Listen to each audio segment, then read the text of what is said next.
At times, users may see affordances that the designer did not see. A coffee cup may be used as a pen holder. An online chat room may be used to harass or bully somebody.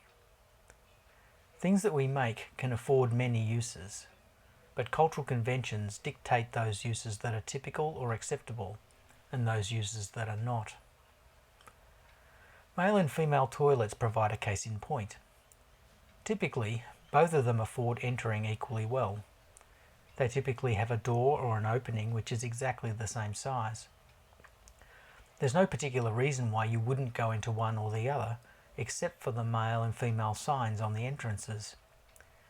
It's a cultural convention that ensures that some people go into the male toilets and others go into the female toilets. An interesting tension arises when considering cultural norms of object usage. While we may want to promote the correct use, the misuse of things can be the basis for all sorts of creative activities and innovations. Misuse is often the basis for artistic practices that force us to reflect on convention. For example, the Fountain by Michel Duchamp, where a porcelain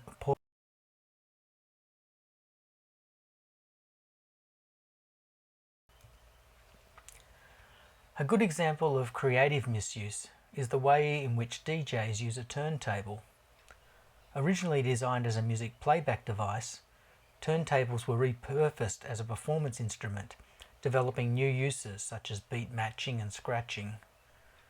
This creative misuse was definitely not what the turntable was designed for, yet turntablism has spawned a whole new musical genre. When we're making things, not only do we need to think about the intended use, but also imagine the unintended uses and the consequences of the things we create. We should ask ourselves, what else might somebody conceivably think or do with it? And is it going to be a problem if someone uses it in some other way? Consider if you need to change the design to prevent those unintended uses or consequences. In another example of how cultural convention impacts design, Trevor Pinch has written the social history of the development of the bicycle, which occurred in the late 1800s. He says, in deciding which problems are relevant, a crucial role is played by the social groups concerned with an artifact. Pinch describes how the social roles of men and women at the time were as critical as technological developments in the evolution of bicycle design.